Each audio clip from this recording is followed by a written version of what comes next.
차기한 예복은 그 옛날에 그 갈뱅께서 입고 예전을 행하시던 바로 그 가운입니다. 지금도 그 헝가리 개혁교회가 가장 그 갈뱅의 전승을 잘 유지하고 있다고 하는데, 헝가리 개혁교회의 모든 성직자들이 이러한 그 성의를 입고 예전을 행하고 있습니다. 오늘 제가 우리 장로교회 여러분들에게 한번 보여드리려고 이 예복을 차기하고 있습니다. 우리 구약신학에서는 모형학이라고 하는 주제가 있습니다. 구약의 모든 인물과 사건은 그리스도의 모형이라고 하는 학문입니다. 혹자는 모형이라는 말 대신에 그림자라고 합니다.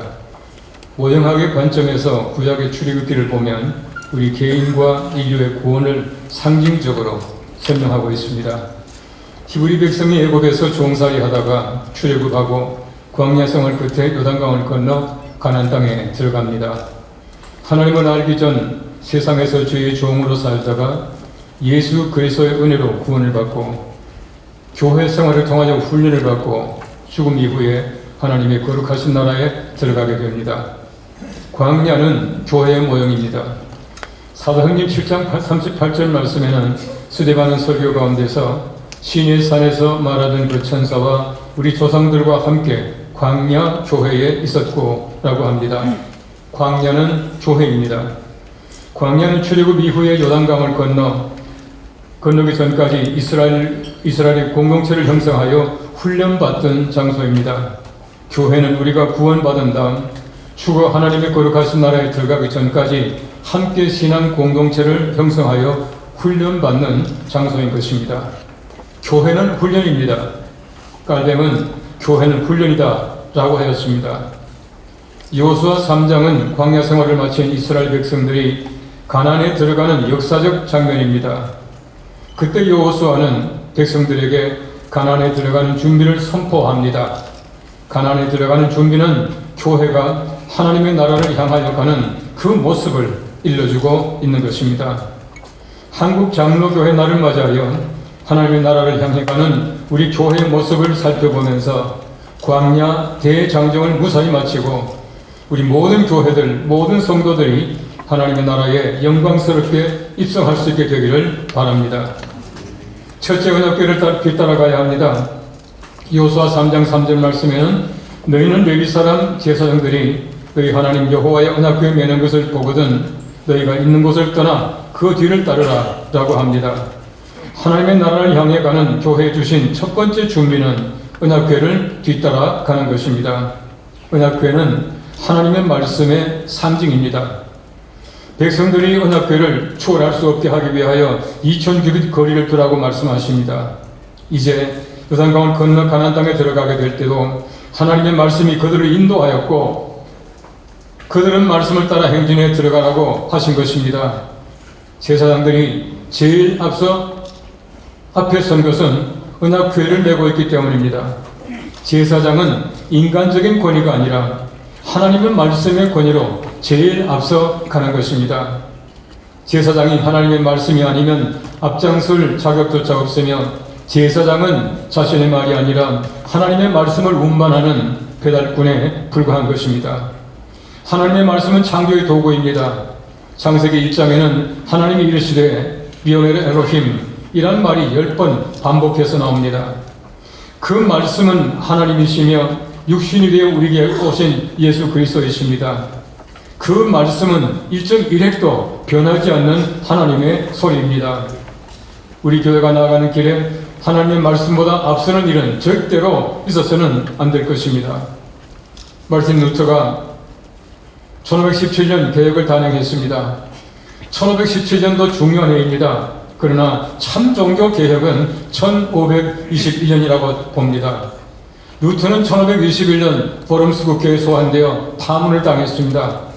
이때 루터는 프리드리치 선제후의 도움으로 바르트브루크라고 하는 성에 피신하여 융크베르크라고 하는 가명을 사용하고 수염을 기르고 성경 번역에 몰두하였습니다. 1522년 9월 흔히 9월 성경이라고 부르는 신약이 출간되었습니다. 성경을 번역하기 전 라틴어, 헬라어, 히브리어 성경들은 사제들만 보는 성경이었지만 독일어로 번역함으로 평신도 모두가 보는 성경이 되었습니다. 하나님의 말씀을 통하여 비로소 본격적인 개혁이 이루어지게 된 것입니다. 우리나라의 기독교 전례는 아주 독특한 면이 있습니다. 1884년 의사인 알렌이 첫 선교사로 우리나라에 들어왔고, 다음인 1885년 언더도와 아펜셀러가 들어와 장로교회와 감리교회가 세워지게 되었습니다. 그런데 이전인 1882년 이미 한글 성경 로스 번역이 들어와 있었습니다. 선교사보다 성경이 먼저 들어온 한국 교회는 성경적 교회입니다. 이제 하나님의 나라를 향해 가는 한국 교회가 말씀을 앞서지 말고 성경 본질로 돌아가 성경적 개혁을 이룰 수 있기를 바랍니다. 둘째, 스스로 성결하게 해야 합니다. 여호수아 3장 5절 말씀에는 여호수아가 또 백성에게 이르되 너는 자손을 성결하게 하라. 여호와께서 내일 너희 가운데에 기이한 일들을 행하시리라 라고 말합니다. 하나님의 나라를 향해 가는 한국교회에 주신 두 번째 준비는 스스로 성결하게 하는 것입니다. 교회는 거룩해야 합니다. 가나안 땅은 거룩한 땅이며 하나님의 나라가 거룩한 곳이기 때문입니다. 거룩하다라고 하는 단어의 히브리어는 카데시입니다. 이 말은 잘라서 떼어놓다라는 뜻입니다. 어원은 베어내다 라고는 의미를 가지고 있는 고대어에서 나왔습니다.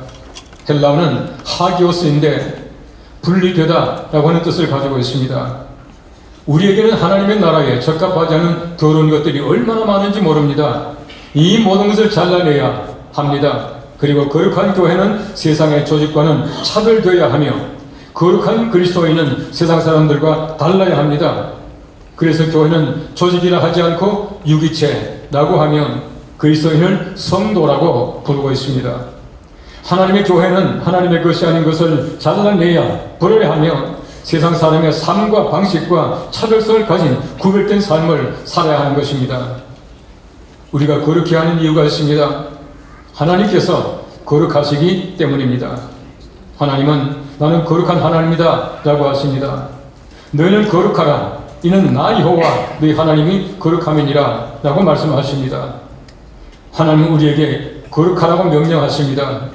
거룩한 백성이 거룩한 곳에서 거룩한 하나님께 거룩한 제물을 드리라고 말씀하십니다. 거룩한 백성이 거룩한 교회를 만듭니다. 우리 세상의 모든 것은 거룩한 것이며 동시에 속된 것입니다. 이것이 흔히 말하는 성속이라고 하는 신학의 개념입니다. 묵상주의자들은 간혹 성과 속의 이분법에 빠지는 우를 범한다고 합니다. 무엇이든 성스러운 것과 속된 것을 구별하라고 합니다.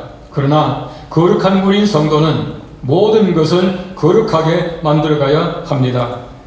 하나님의 나라가 이 땅에 임해야 하게 하는 것입니다. 이것이 교회와 성도의 무한 책임이라고 하는 것입니다. 우리 세속적인 물건을 사서 하나님께 봉헌하는 그 순간을 신학적으로 세례, 베프티즘이라고 말합니다. 우리가 교회에 봉헌하는 물건뿐만 아니라 모든 우리의 삶을 세례를 베풀어야 합니다. 우리의 음식, 우리의 옷, 우리의 말, 우리의 수면 모든 것에 세례를 베풀어 거룩하게 만들어가야 합니다. 그래야 하나님의 나라로 향하는 그리스도인 교회의 모습이 되는 것입니다. 제16회 한국 장로교회 날의 표어는 열심을 품고 주를 섬기는 장로교회입니다. 교회는 모름지기 부지런히 열심히 하나님의 나라를 향해 달려가야 합니다. 이것이 말씀을 쫓아가는 교회요 거룩한 교회입니다. 이런 교회는 착하고 충성된 교회입니다. 그렇지 못한 교회는 악하고 게으른 교회입니다.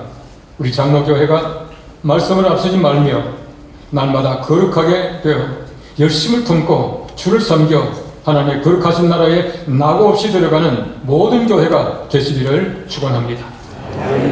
하나님 아버지 감사합니다. 우리 장로교회가 하나님의 거룩하신 말씀을 잘 뒤따르며 성결하게 하여 하나님의 거룩하신 나라에 무사히 도달할 수 있는 모든 교회가 되게 하여 주시며 모든 성도가 되게 하옵소서. 예수님의 이름으로 기도합니다.